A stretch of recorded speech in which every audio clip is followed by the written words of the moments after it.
Right, well, the largest disaster response non-governmental organization, Gift of the Givers, has been on the ground in KwaZulu-Natal providing assistance to affected communities and providing aid. Let's get the latest on the work that the organization has been doing in the province. We're now joined via Zoom by leader and founder Dr Imtiaz Sooliman. Always a pleasure to see you, sir. Thanks for joining us here on SABC News.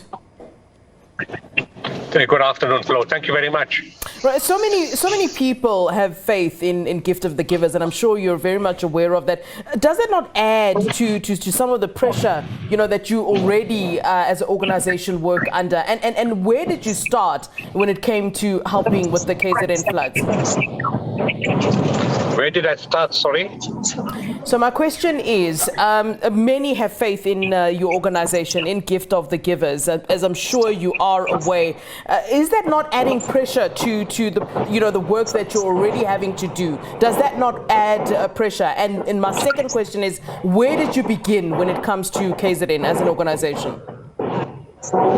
It doesn't add pressure, Flo. It's something that we've been doing for a long time. Actually, it encourages us further because it shows over a period of 30 years, the support for us has increased. And the fact that so many people are supporting us is not actually adding pressure. It's actually telling us that the people are satisfied with what we're doing. And that's why they're coming back to us. We have a track record of working in the country and outside the country. Our teams are very decisive, we're transparent, we're effective, and the advantage in that. And even the huge support has come, especially with the current floods. When we moved on the Tuesday morning, very quickly into Tonga, where the place we went to, that person who passed on, the granny with the 3 grandchildren, she had received a food parcel from us the week before. So our teams felt an attachment to that place, went to Tonga and helped all the pensioners and the old people who were living in the flats where the water raised 1 meter.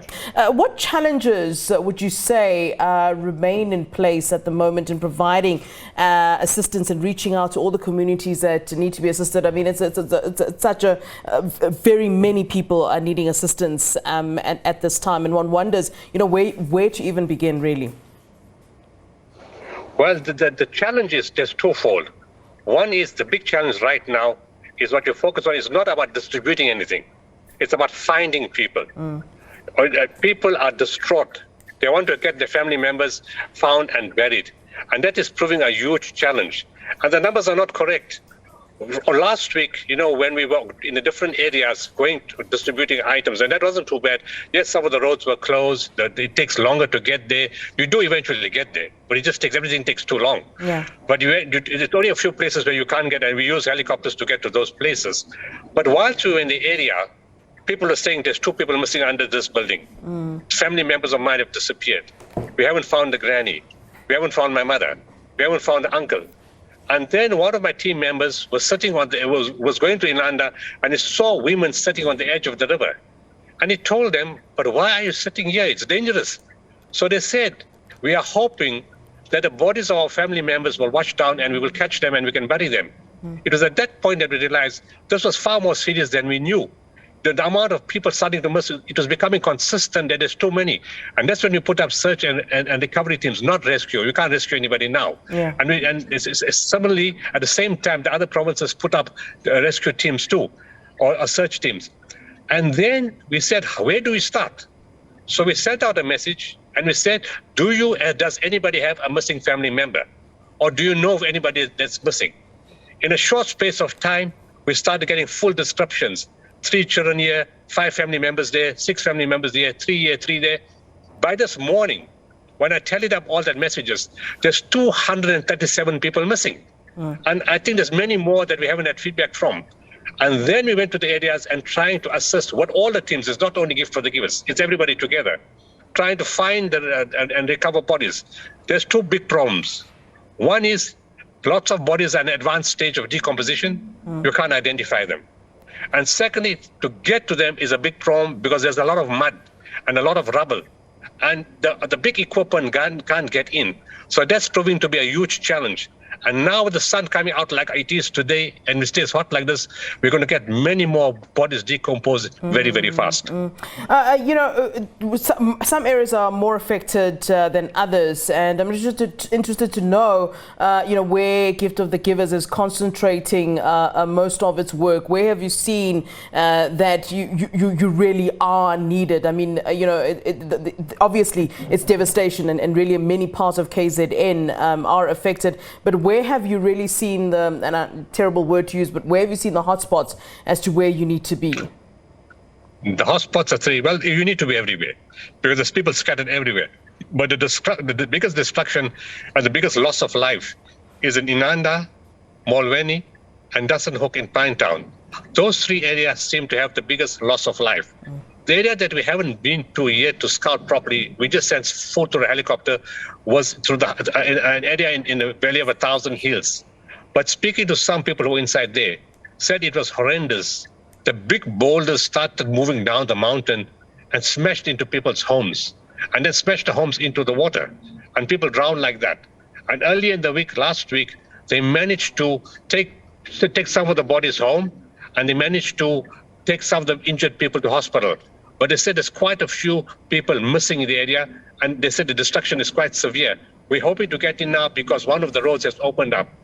But the person who called me yesterday, who initially told me about it, he said, look, the destruction is severe here. And for 6 days, from Monday night to Sunday, those people didn't receive any assistance because we couldn't get in. There was no roads. So that's an area that has been badly affected, and we send the helicopter of supplies to that area. But from the pictures and from the feedback, Inanna, which leads to Molweni, which leads to this area in the Valley of 1,000 Hills, they're very, very badly affected. And even Dussenhoek, Wyebank, and parts of Pinetown. The other areas, yes, there's flood damage in Amzinto, in Port Shepstone.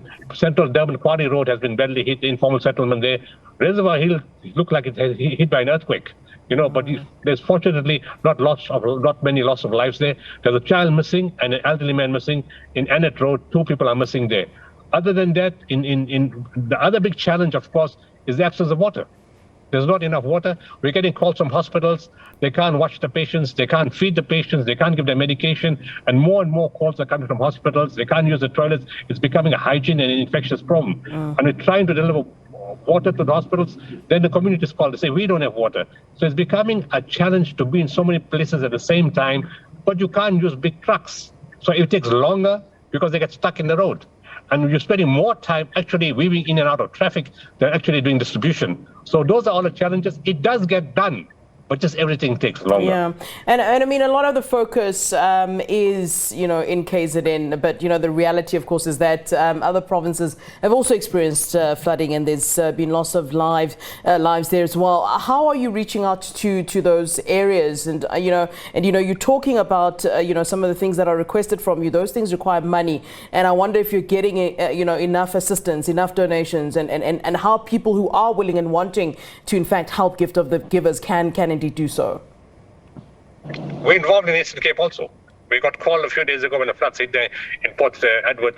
We were called there, and we were there early in the morning. The MSC was there, Kolani Mata was there in the morning with us. And, we assisted the people in Eastern Cape. So far, we got one report of drowning. Also, that same system, we got one message, one person is missing.